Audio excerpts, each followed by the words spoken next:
Huh?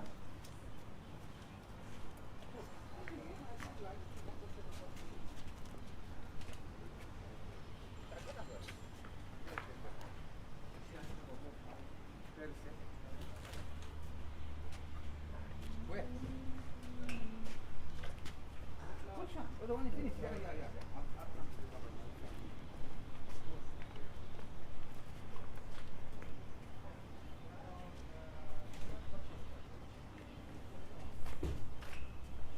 We're coming now. Yeah.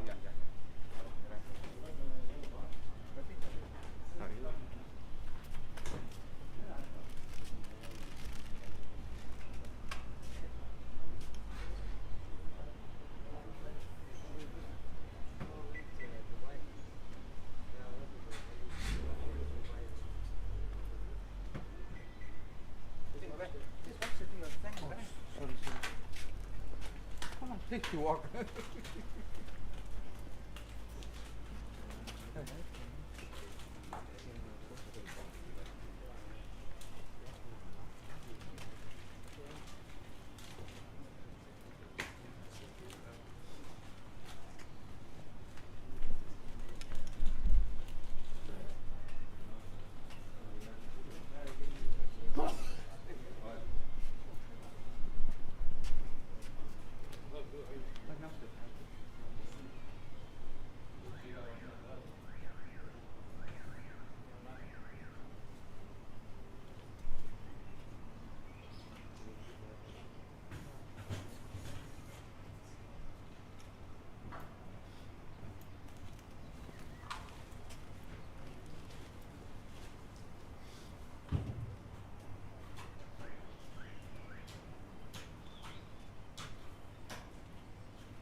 She's not going to be here.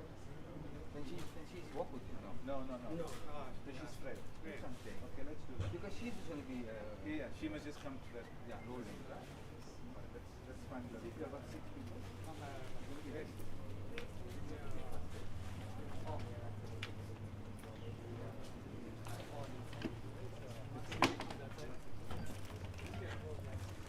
Daya. You now to stay away from there. Yeah. We just need help. How many we got?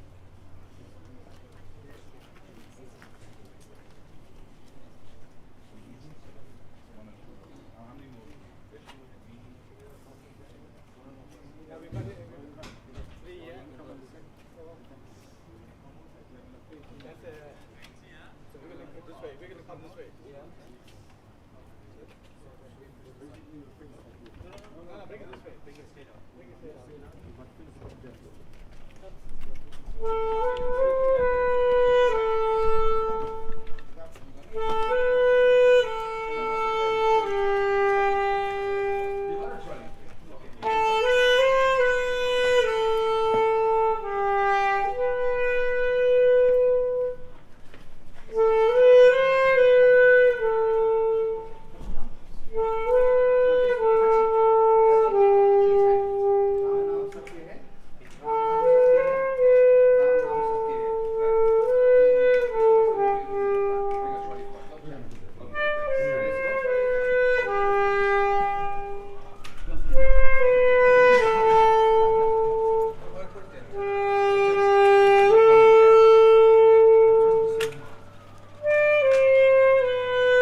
Haswant.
cambio che loro arrivano tutte le prese a cavallo.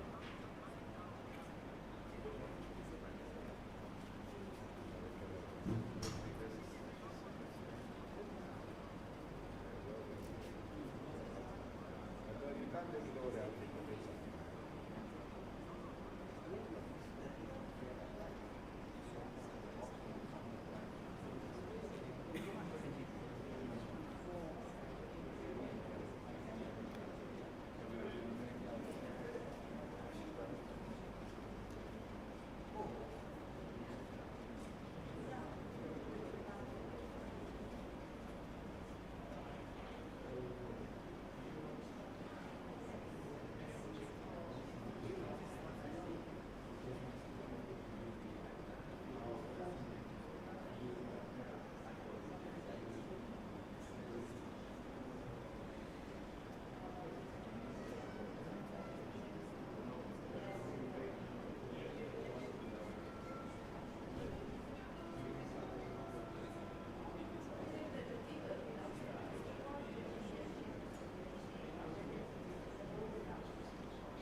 Hari Om.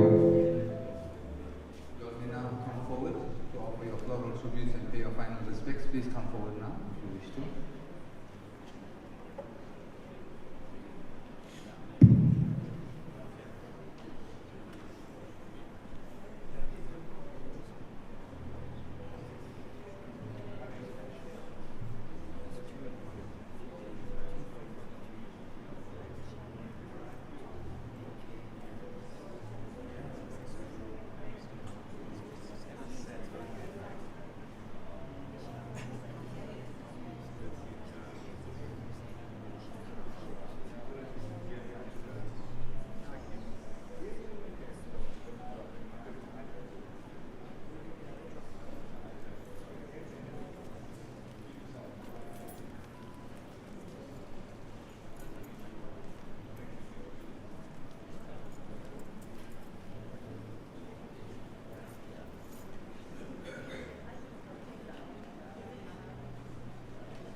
Ladies and gentlemen, we are here today to pay homage and offer our last respects as the soul of Haswant, Daya, Govan moves on its journey to a better place. We do have a lot of time, so I'm going to be juggling this part of the ceremonies around, so please forgive me. I want to welcome all of you to the Zoom matinee session. I hope all of you have got your stamps, because without your stamps we're going to send you out. This is what Ash would have wanted.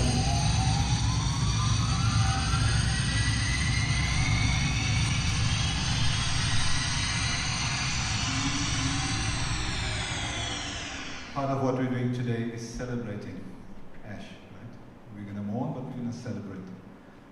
I want to call on a very good friend of Ash, Buddy Govender. I know Buddy Govender longer than I know Ash, than Ash knows him. So Buddy represents the friends. So Buddy, can you please come on and address our audience? Thank you.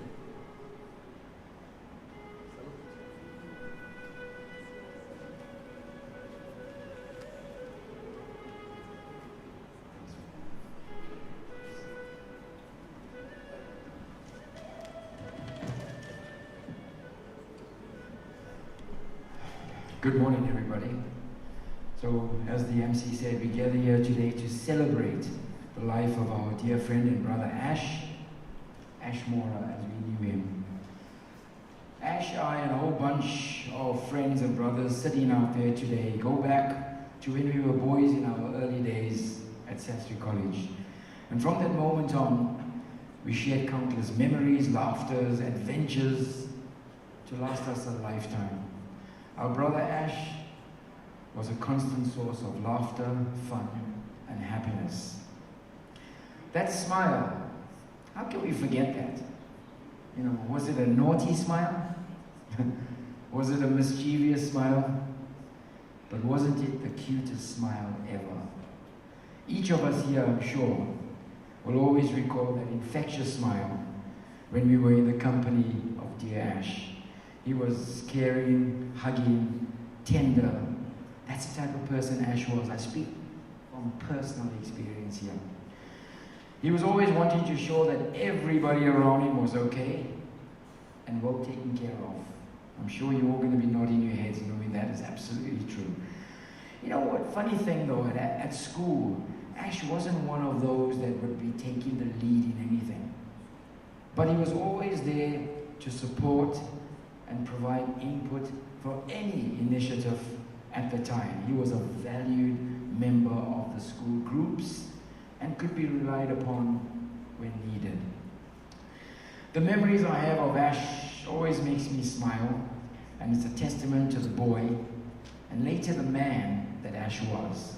Kind, compassionate, and as I said, always willing to lend a helping hand. This was a genuine characteristic, and not only there as and when required. This was our brother Ash all the time. But then again, I personally, firsthand, knew that that characteristic was born out of his family.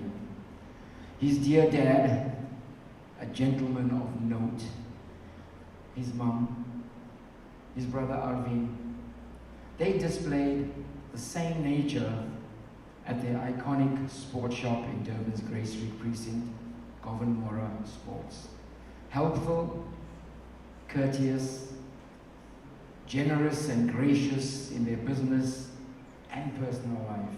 It wasn't like they would serve you nicely but treat you badly. They were the same, whether you were buying or whether you weren't buying. And I certainly know I couldn't buy a lot. I wanted a lot, but I was not able to afford all those things. But Arvin and his dad, they were always open to helping me buy goalkeeping gloves, football boots. Take it, buddy, it's okay. You can sort it out when you can. We don't forget those things. They were a household name across the country and still are spoken about with fondness. As we grew older, Ash and my paths took different turns. But the bonds that we formed in those early years remained strong. When we did meet, it was always hugs, smiles, laughter, touching, genuine care for each other. Regardless that he supported Manchester United, didn't make any difference to me. Ash had this unique ability to light up the room and make everybody feel welcome. His generosity, his empathy, and his kindness inspired us all to be better versions of ourselves. Ash played an integral part of the Sastry boys group that we would meet once a month, and we still do at the Blue Lagoon on Sundays. And of course, we all got frequent messages from Ash daily, greeting us, or just making us aware of the value of life. When Shorty, Chico and I went to see him in hospital, it was unusual to see him lying there in the bed. But albeit that he was quite ill, he was still Ash. He was waiting for Bernice to come to change those sheets. And I said to him, I'm going to go and get the nurse to come and do this. This is what she should. And he was like, no, leave it. She's going to come and she's going to do that. He was smiling. He reminded us about certain times when we got up to mischievous yet innocent shenanigans. He was telling us just how much he was waiting to see his grandchild that his daughter was expecting at the time. Well, our brother Ash's spirit lives on now in his beautiful granddaughter. There's no doubt about that. Ash may be gone, but his beautiful spirit and memory will live in our hearts, and the impact that he had on our lives will never be forgotten. To his dear family, we offer our deepest condolences and support. Losing a loved one is never easy, but I hope that you find comfort in the knowledge that Ash touched so many lives in such a positive way. Rest in peace, dear brother. You will be dearly missed, but our memory will continue to inspire us to live life. Your memory will continue to inspire us to live life to its fullest. A life well lived, but cut short by illness. However, God knows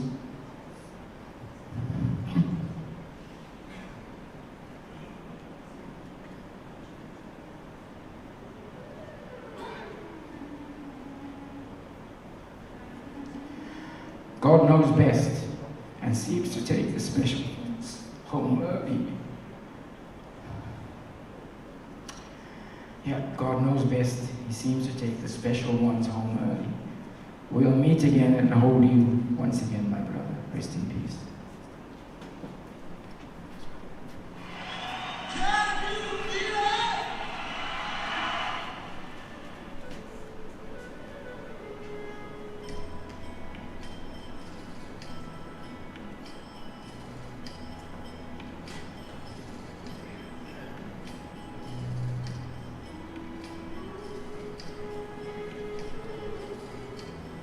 Thank you, buddy, for those kind words.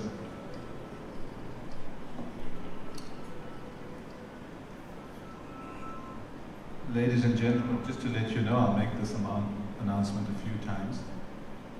Post this event, so we'll see how time goes. Around 2:30, lunch will be served at the Dravida Hall. Okay, so you're welcome to come over for lunch.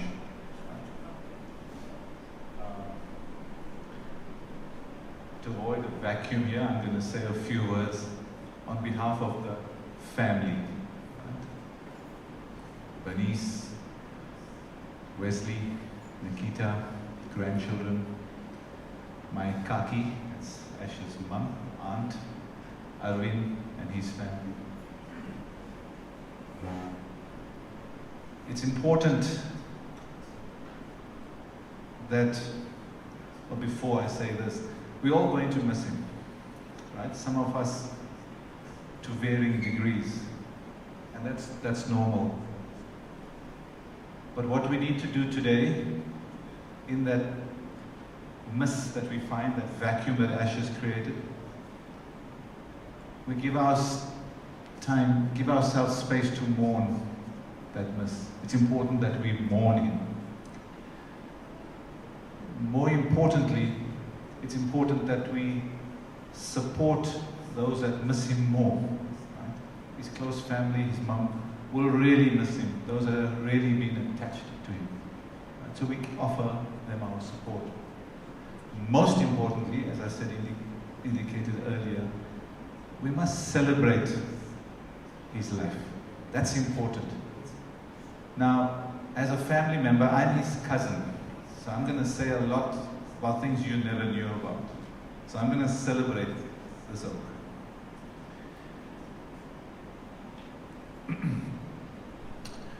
Ash and I, the point I was going to make was, whilst reading all the notifications and being a cousin, we take family for granted. That's how family is. But the word legend came up quite often and spontaneously by his friends. Legend.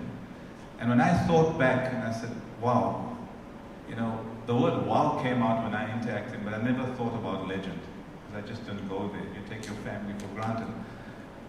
So I'm going to expand a bit on that, and share with you my life with Ash.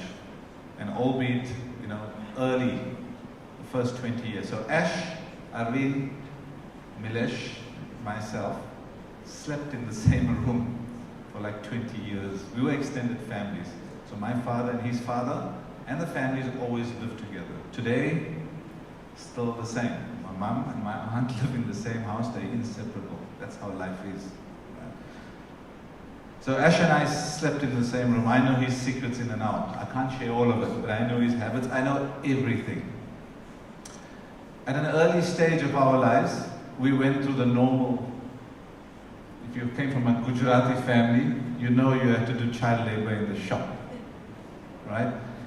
No questions asked. So Ash had to do his child labor in the shop in high school.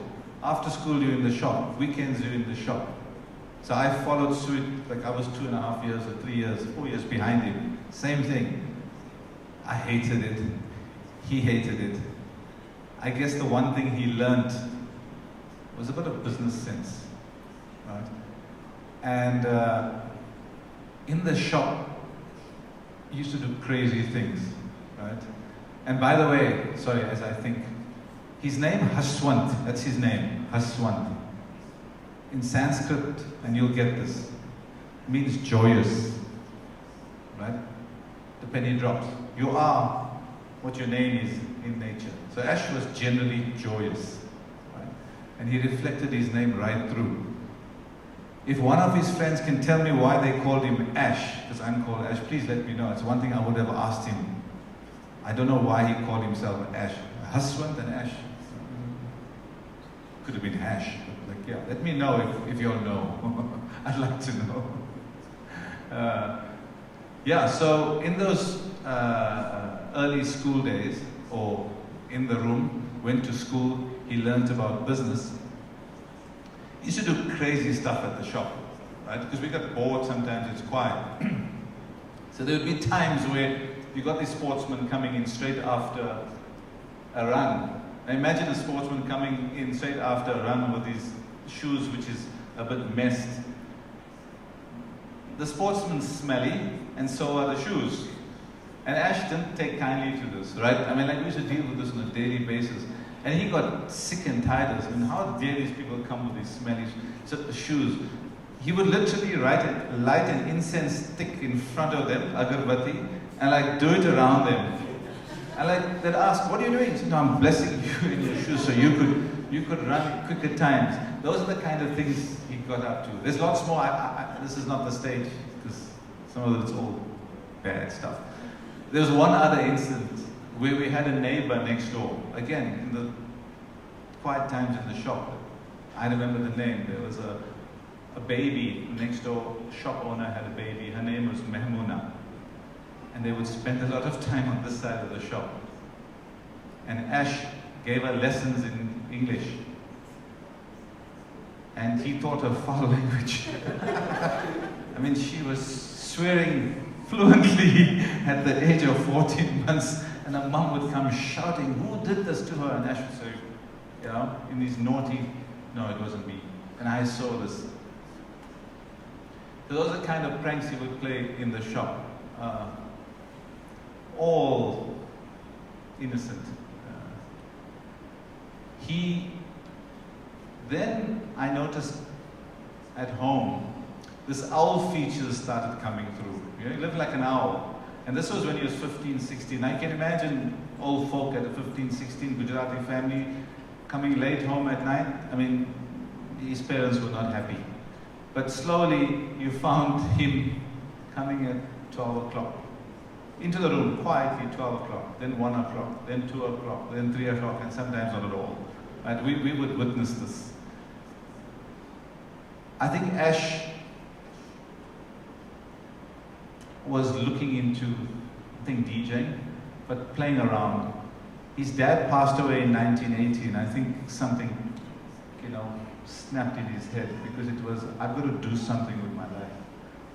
I'm only guessing, this is my view, I don't know, I haven't had a chat with him, but since 1980, then the acceleration occurred, because I think he came to the sense that I've got to do something with my life.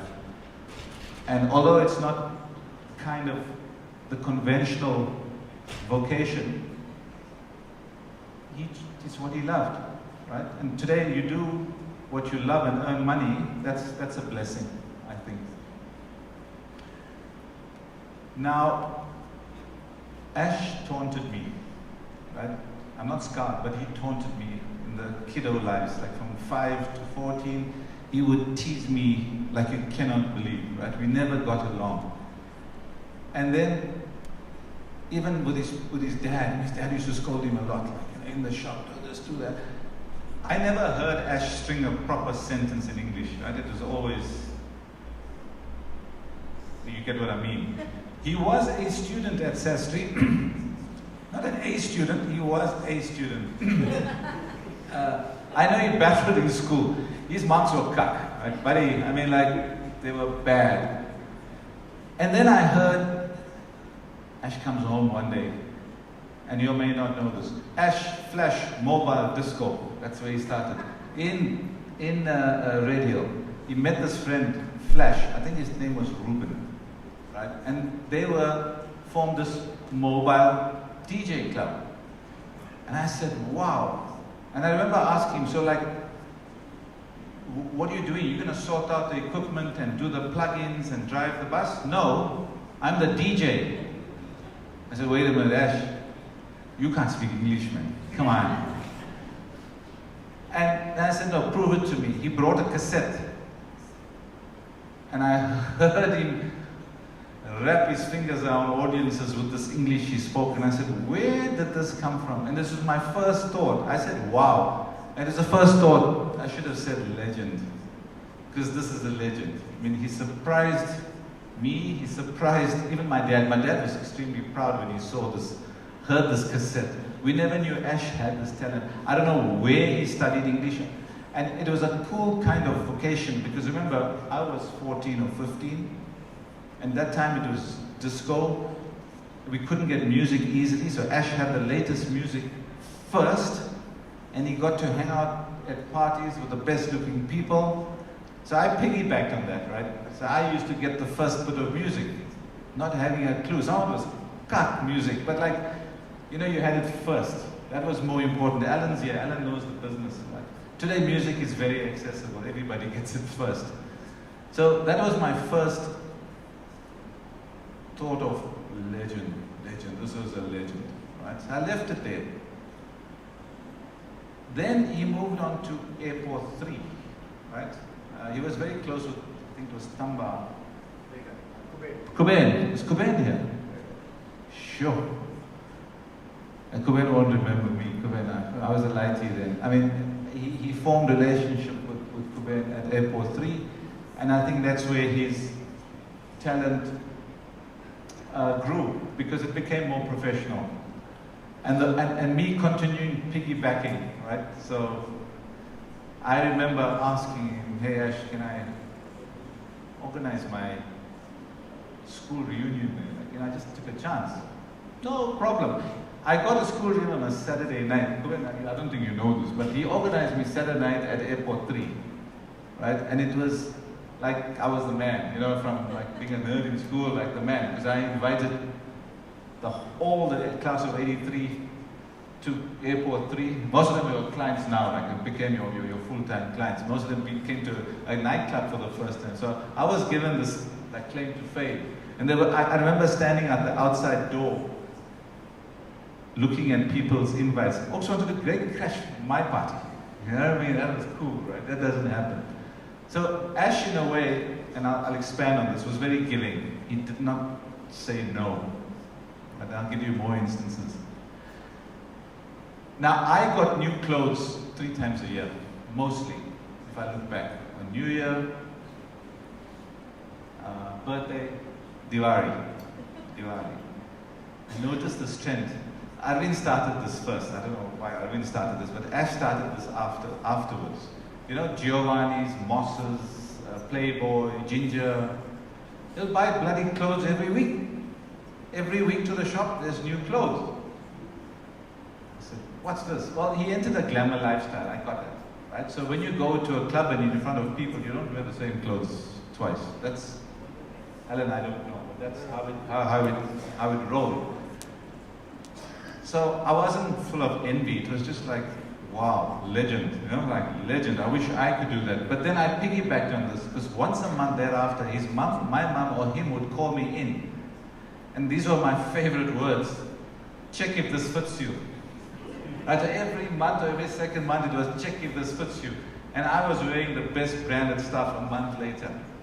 Right? And that stuck on me because today I won't wear non-branded stuff. And that's the bad habit he gave me. So, and it also lends a bit of insight into his personality. These clothes he was buying every week, it's fine. I get it, I live my life, but I'm not attached to it. I'm going to let it go. And he was like that with his cars. So he had the best cars. So I piggybacked on that too. On my first day at varsity, first few months at varsity, I used to go into a lift club with a combi, and that combi would get stuck on Varsity Drive. And Ash said, why don't you use my car? I said, what do you mean? He says, no, I sleep during the day, and I'm awake at night. So if you want to use the car between 8 and 3, go ahead. First car, I'm going to Varsity 1.8 SC liftback Corolla with a music console on the top. Right? And like I was the man again. And he would not blink an eyelid, take the car. So I was living off his fame, and I thought, wow, yeah, legend. This was becoming my legend. And he changed cars frequently, because the second car, a few months later, BMW 323i, leather seats, and now I was driving in luxury to Varsity, right? And then he had an XR6. I mean, he allowed me to take that to Joburg while I was courting my wife. So it was, all his possessions, he wasn't attached to them. He would let it out. I think he understood that. Sorry if I'm speaking a lot. I'm celebrating his life. If you're bored, just lift your finger. Am I boring you? Okay. One day, part of this child labor, I was forced to clean my dad's car every Saturday afternoon. So Ash pulls in with his BMW. Clean it. I said, okay, I'm going to clean this car. I'm cleaning it. I noticed a bloody bullet hole. A bullet hole on the driver's side. Ash, what happened here? No, somebody shot at me. Like, legend. You know what I mean? This was like the gangster. I thought, what? I didn't ask any more questions, but he just took it so nonchalantly. Somebody shot at me, and you're like, you're cool with this. What if they come back for you? I said, no, I got it sorted out. When I look back, it wasn't his time then. Right? As Buddy says, your time is predetermined. It wasn't his time then. That same car, I think a year later, he goes to Chapman's Peak. You all know Chapman's Peak if you know Cape Town. And if you drive over the cliff, you're gone. Ash survives a crash on Chapman's Peak. Car goes over, right off. They survive. Wasn't his time then. So, yeah, these were some of the memories I've had of him. And up to that point, I left home, you know, and then stopped sleeping in the same room, and we kind of lost touch. You know, we maintained cordially. He would come home every Sunday, but we lost touch. So, it's not mine. So I guess I am speak with heavy heart today, because it's just normal. I feel for Bernice, I feel for Wesley, I feel for Nikita, because you guys were close. And I'm really sorry that you're now detached from Ash. I also feel very disheartened because his mum has to see off her second sibling. Right? That's not easy. Ash had a brother very early on, he was 4 or 5 years old. So for a mum to go through the loss of a second sibling, I would never understand. And for Arvind to lose his only sibling, I feel my heart is heavy. At the same time, I feel consoled. I have to find parts of consolation or consolement. In our Hindu Dharma, it's called Sanatan Dharma. I'm not going to give you a lecture, I promise. Basically, one of the tenets is that most material things in this world made up of 5 elements: earth, water, air, fire, and ether. I think ether means space. Space is an important part. Is temporary. Nothing lasts forever. Right?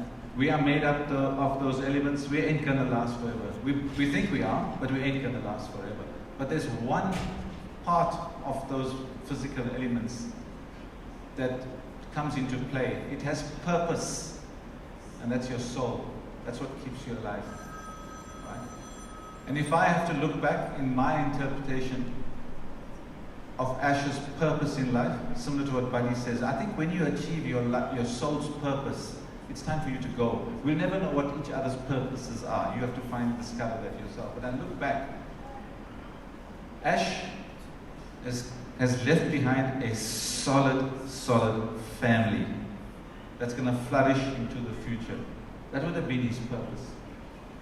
His eldest son, Wesley, he's got pedigree. Let me tell you pedigree. He's an executive, he was, when I first saw him 2-3 years ago, executive chef at the Palace at Sun City. So that's a pedigree we're talking about. And today, he's an executive chef at the Westbury in Santon. I can't afford those hotels, right? They're like heavy bucks. And Wes is going to flourish. He wants to go to Europe. And I'm sure Ash has got a lot to do with that, setting that foundation, right? Purpose, ticked off. You've got, and it's together with him and Bernice. Sorry, Bernice. You and Ash together have really done well.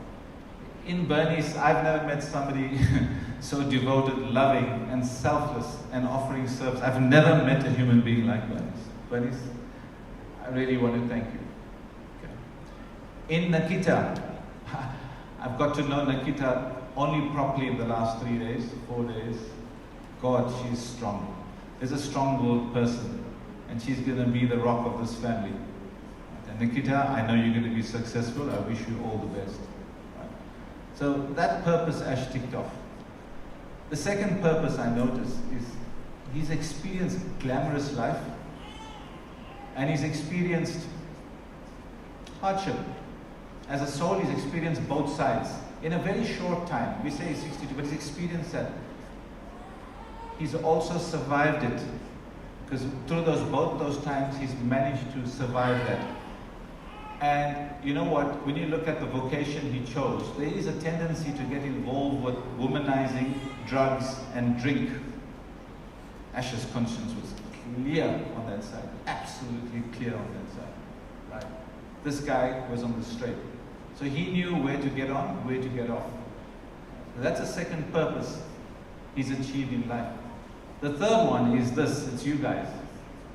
I hope he took and he gave a lot too, right? And for you to call him legend, I wish I was known as a legend. I'm nowhere close to a legend. So for him to be able to say, or for his friends to say, Ash, you're a legend, that's few and far between. I think those are the 3 kind of purposes that this soul may have come down here and said, right, okay, I think I've done what I needed to do here. I need to move on for greater things. And I would guess that is Ash's journey. That's what consoles me. I hope it consoles you, because it's an awesome life. And I know for a fact that he's not there. He's looking upon us, and he's got no burden. I know for a fact, there's no burden, there's no sickness, there's no disease, there's no problem, there's no pain. We must take consolement in that. He's in a better place. And thank you as we celebrate this legend. Ladies and gentlemen, what we will do, I'm waiting for one speaker. I don't know if he is here, Ashwin by Trikamji. I'll check, I think he's probably here or not here. What we do have after the ceremony, it could be around 2:33, we'll play it by ear. Because I just want to keep an eye on how many people are coming in. There are refreshments and meals provided at the Dravida Hall, just up the road. Right? 2:30, 2:45, I'll come later and announce. Okay. Thank you for now.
No, you kept him on the level. I know that. That's what he comes. So I'll introduce you now. Okay.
Hello.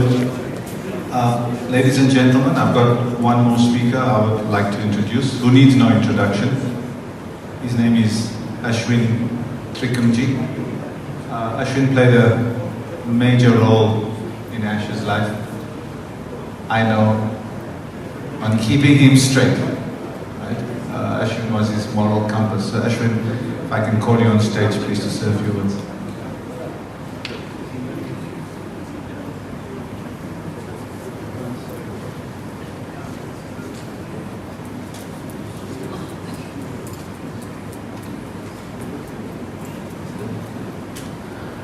To Mrs. Govan and the Govan family, and dear sisters and brothers,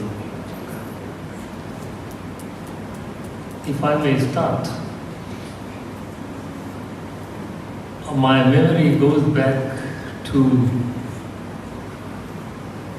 the late 70s when a young man introduced a completely new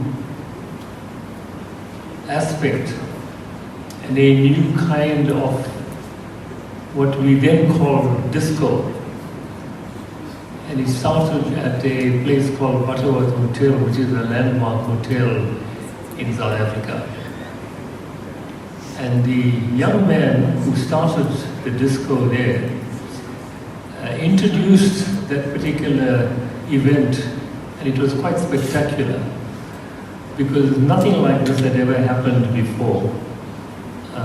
People were just used to going to a disco, learning blaring music and enjoying themselves. But what this young man did is he brought a completely new concept. And I clearly remember that it was a concept of an aeroplane that was landing and taking off. And that's what you experienced when you went to the disco. And that young man was none other than my friend, my younger brother, my lifetime Mr. Reliable. I could go on describing him, but that was Ash. And from there, of course, that was a stepping stone. And from there, of course, was born a club which became a legend in the history of nightclubs in this country, and was Club Zone. And that started in West Street, and of course from West Street it moved to Umgeni Road. Now many people may probably ask, what was this relationship that I had with Ash? Well, first of all, he not regarded me, he called me his elder brother. And it was amazing. I continually said to Ash, I said, why are you calling me Mr. Trikamji, Mr. Trikamji? I'm Ashwant to everybody. He said, no, you will always be Mr. Trikamji to me. And more than that, when he came to my offices, he'd always ask my secretary, Mala, where's my boss? That was his nature. And of course, the events that took place at Club Zoom in West Street, again, I was an integral part of his life there, guiding him as always. He wouldn't do anything without first asking me. And at times, Club Zoom was such a busy nightclub in Durban those days that I recall that on a Friday evening, as a lawyer, I was literally on call every Friday evenings because something or the other would happen at Club Zoom and Ash would phone me and say, please, we've got a problem here. But more than that, my relationship with him was such that, those days, the securities, the kind of cash that one collected at a nightclub in the evening, you didn't have the kind of security where you could have safes and what have you. So I know I used to go to Club Zoom between 10 and 11 on a Friday evening. And Ash will just give me a packet and say, please boss, keep this for me, I'll pick it up from you on Monday. And that would be all the cash that had been collected at the entrance. That was my relationship with him. On Monday morning he would come and he would go and deposit the money in the bank. There were other occasions where we had some very, if I may say so, anxious moments.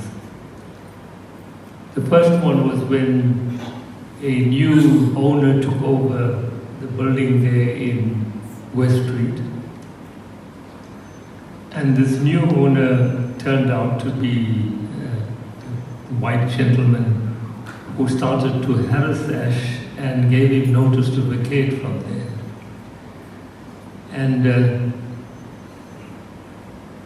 of course, it is almost axiomatic that Ash would have brought the summons for eviction from there to me, and we defended it. And it was quite an event that took place in the legal world at that time, because everyone said to Ash that he's got absolutely no chance against this man. This man is a former manager of Standard Bank in Durban, and of course he had a lease agreement which was what they call a stonewall agreement, and Ash should rather than find another place. But Ash would just come to me and say, boss, I'm leaving it to you. We're going to fight this. And of course we fought this man, and the first round was in Durban Magistrates Court, and on a technicality, we won. Then the man decided to take it on appeal, and when it went on appeal to Maritzburg, we won again. And of course, finally, he thought that Ash would run out of money, but he didn't know that I was doing it as if it's my family, so there was no question of any fees that Ash had to pay. And he then called Ash one day to his offices, and he said to Ash, why are you wasting your time with this, in inverted commas, coolie lawyer? You're going to end up losing because we're going to Bloemfontein. And Ash laughed at him, and eventually one thing led to the other, and we ended up having a meeting at the offices that I occupied then in Durban Bay House. It was on the 22nd floor. And this man came there, Ash, and he walked in, and Ash said, I want to introduce Mr. So-and-so to you. He's my landlord, And the guy then, you wouldn't believe it, threatened me in my office Said, you don't know who I am? I'm telling you right now, you guys better just drop this case, because if I'm taking you to Bloemfontein, but if I don't succeed in Bloemfontein, I'm warning you, you will not see the light of day. That was the threat that was imposed. And I clearly remember Ash sitting in my office and saying, you know, Mr. Trikamji is my lawyer, I don't do anything without him. And those are the people that know me would realize that I'm not a violent person. I'm not an aggressive person by nature. Even as a lawyer, yes, I was always tough. I did the best for my clients, but this particular guy who threatened me in my office on the 22nd floor, I clearly recall the incident, and Ash was shocked, but afterwards he told me, he said, boss, I've never seen you so angry in your life. I opened the window on the 22nd floor and I said to this white man who was sitting in the office, he says, if you don't leave my office in the next 10 minutes, I'm going to pick you up and I'm going to throw you from that window. That's how it was. And this guy swore, abused me and so on and left. And you won't believe it, he went to Bloemfontein and he lost the case as well. But that was Ash's little, not confidence, but his belief in the fact that, you know, we had a good case. But that was an exciting incident that I must share with, I thought I'll share with you all. But thereafter things, of course, turned out to be not very exciting. The whole disco industry started to wane because of new factors, social factors that took over. And of course, very soon thereafter, Ash had to then close Club Zoom. And again, his problem was the equipment that he had to vacate. He didn't know what to do with it, and he just phoned me one day and he said, boss, I need some space, I need to come and leave all my equipment. And I remember my house home had a garage downstairs, it was unused, and the entire garage was filled with the equipment from Club Zoom.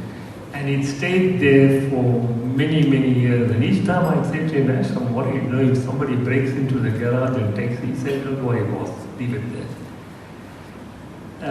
That was another chapter that took place. And then, of course, when his daughter passed her matric examination, Ash came to me and said, you know, I don't know what to do. She needs university education. How can we help her? And of course, I made sure that she went through a university education. First year, second year, third year, she well passed. And I remember him triumphantly bringing her to my office and saying, she just got her degree, qualified. So there was a kind of satisfaction and smile and pleasure that one saw on Ash's face that I have not seen before. But the amazing thing, now that's the story, but let me talk about Ash himself. You know, this man just didn't know what it was to lose. Ash was never a loser in his life. If I have to describe it oppositely, he was always a winner. And even when he's down, losing, and you think that anybody else would throw in the dice as it were, or throw in the towel, Ash wouldn't. But he had this tenaciousness about him that he seemed to have a very strong feeling within himself and confidence, self-confidence that no, he wouldn't fall. Ash would never fall. And that is basically what it was all about. Our relationship, personal relationship, was very special. My PA, Mama, at the office would get a call from Ash literally every Monday morning. He'd phone Mama and say, how's my boss? Just tell him I phoned to say hello. Or otherwise he'd phone and say, please tell the boss I want to come and have a cup of tea with me. And he would come to the office and spend time with me and we would talk. he was part of my family. Both my wife and my children know Ash as a member of the family.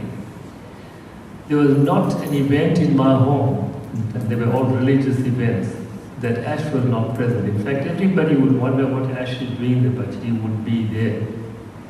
Because he regarded himself as a member of my family. And like I said, he regarded me as his elder brother. He's a man of compassion. He was kind. He was pleasant. You know, Ash never had a unpleasant disposition. You wouldn't find any instances where Ash is fighting with somebody or arguing with somebody and so on. Just didn't. I didn't see something like that. So it had a personality which was amazing. Yes, Ash, my friend, I'm going to miss those calls from you. I'm going to miss those visits from you. I'm going to miss you coming and just chatting with me at my office and at home. Go well, my friend. May Paramatma give you moksha. May your new abode be a more peaceful one than the one you are in now. Namaste.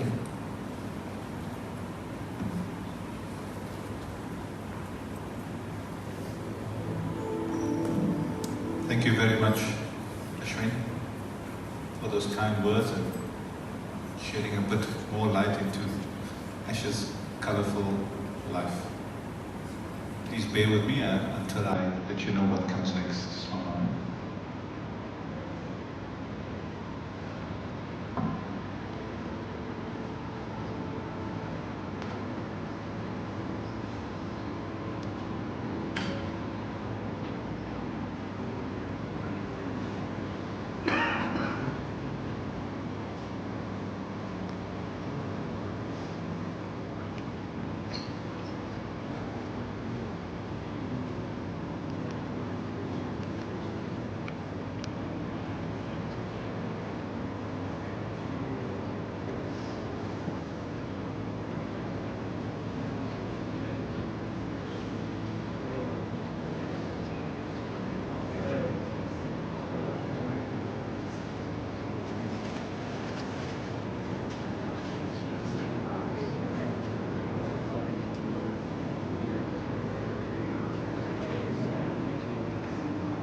Ladies and gentlemen, again I just want to make an announcement as people come and go.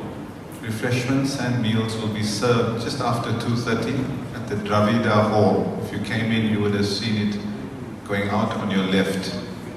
Okay, so you're all welcome to attend this. I would like to call Ash's son, Wesley, to address you.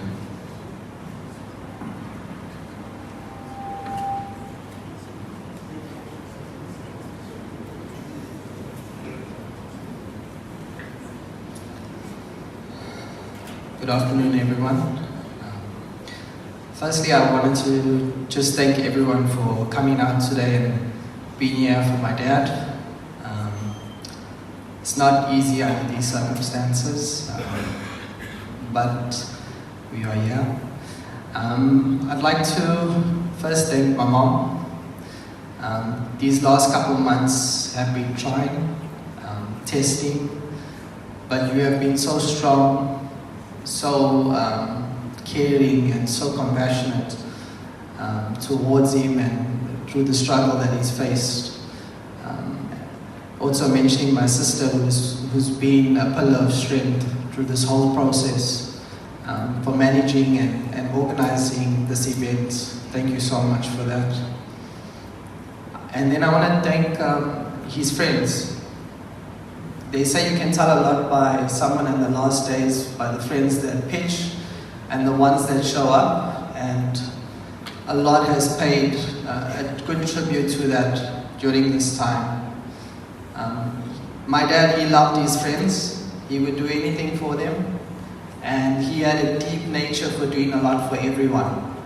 He was always kind, compassionate, he would always give his time, he would always give whatever he could for anyone. I was explaining the other day that sometimes as a son, you don't necessarily need words of motivation, you just need actions. And that's one thing my dad taught me is actions, on how to be a man, how to be a provider, how to be there in every form and every way. So yeah, I pay tribute to him. I know he's in a better place. I know he's by the people that are here, he's made an impact, and that's important. And I'm grateful that for everyone that came here today to be with him.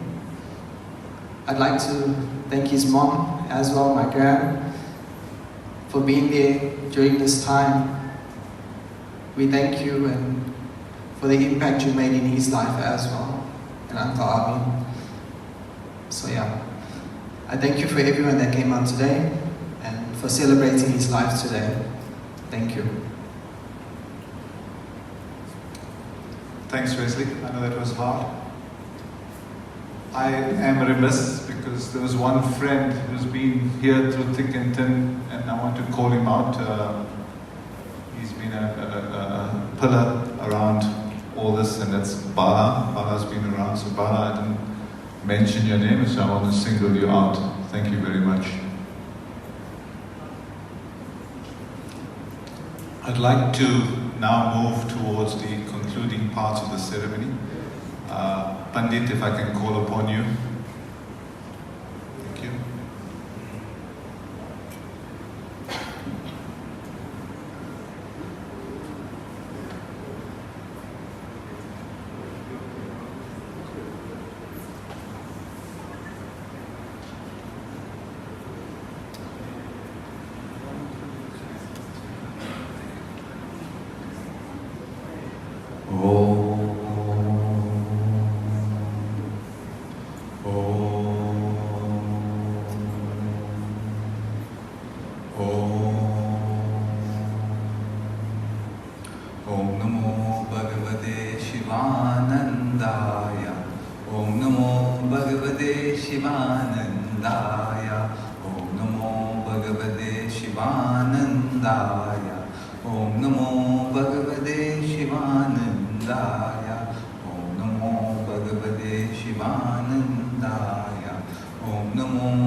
Nenam chandanti shastrani, nenam dehati papakala, na chainam klediyanti apo, na shoshayati marutara.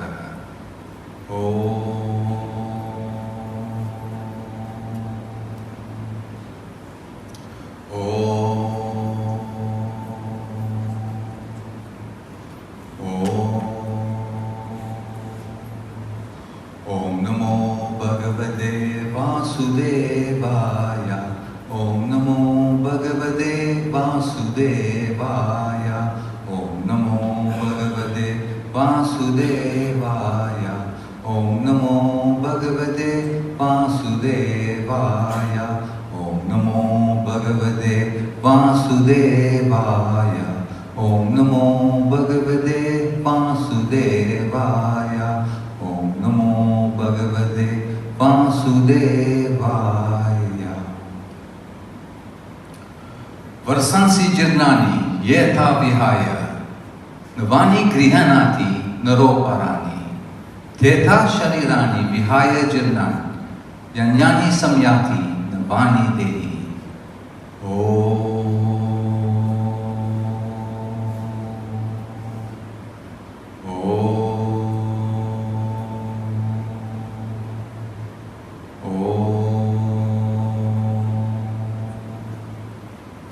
Sri Ram, Jai Ram, Jai Jai Ram.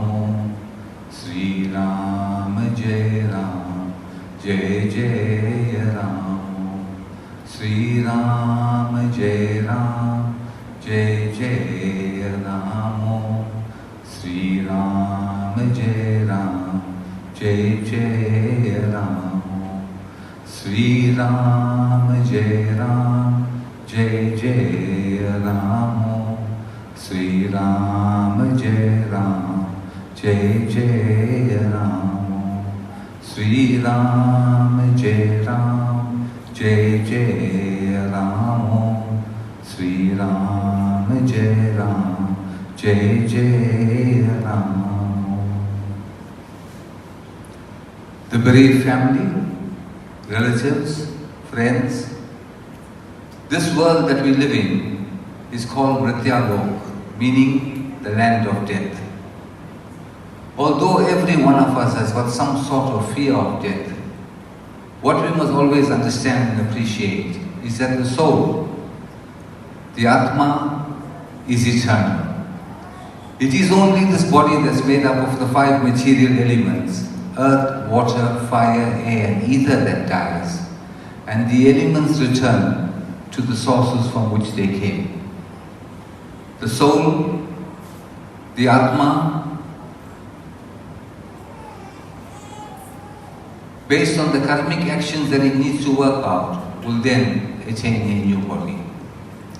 Bhagavad Gita chapter 2 verse 23 emphasizes the eternal nature of the Atma. It states that this soul, this Atma, cannot be cut by any weapon, burnt by fire, wet by water, nor dried by the wind. Death is simply a change of body for the soul. Bhagavad Gita chapter 2 verse 22 states that just as a person casts off worn-out garments and puts on new ones, so the embodied soul casts off this worn-out body and transmigrates into the next body. This process of transmigrating from one body to the next continues at each birth and each death until the stage of moksha is attained. When that stage of moksha is attained, the soul merges with the Supreme Soul of Bhagwanji and has eternal bliss. But until then, this cycle of life and death has to go on. Our saints and our scriptures emphasize the need for the family to do all the requisite pujas for the soul, as well as doing charitable acts on behalf of the soul. By doing all the requisite pujas for the soul, the family is going to assist the soul to reach the highest abode it can. By doing charitable acts on behalf of the soul, the family will assist the soul by removing certain of its karmas that it has to work out during their journey to Bhagwanji's house. We're going to shortly be going into the antechamber to complete the last rites. If there's anyone who has not had an opportunity as yet to come forward and offer their floral tributes and pay their final respects, please come forward now.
now for the immediate family members a few moments to offer a rose and say their farewells. Family members, please come forward now.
please come forward now. 6 pallbearers.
Pallbearers, please come forward now. 6 pallbearers.